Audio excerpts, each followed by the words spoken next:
When they bombed Hiroshima, the explosion formed a mini supernova. So every living animal, human, or plant that received direct contact with the rays from that sun was instantly turned to ash. And what was left of the city soon followed. The long-lasting damage of nuclear radiation caused an entire city and its population to turn into powder. When I was born, my mom says, I looked around the whole hospital room with a stare that said, "This?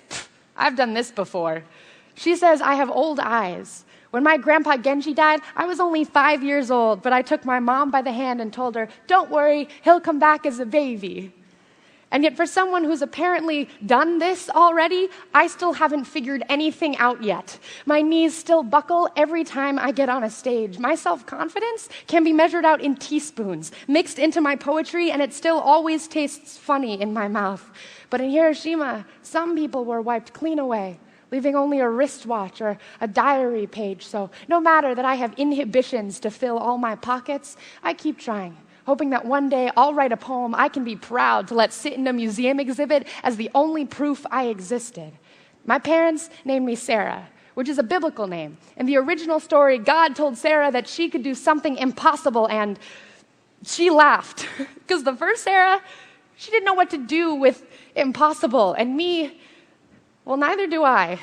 But I see the impossible every day. Impossible is trying to connect in this world, trying to hold on to others while things are blowing up around you, knowing that while you're speaking, they aren't just waiting for their turn to talk. They hear you. They feel exactly what you feel at the same time that you feel it. It's what I strive for. Every time I open my mouth, that impossible connection.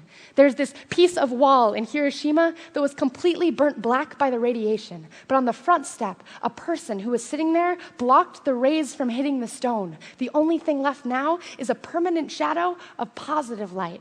After the A-bomb, specialists said it would take 75 years for the radiation-damaged soil of Hiroshima City to ever grow anything again. But that spring, there were new buds popping up from the earth.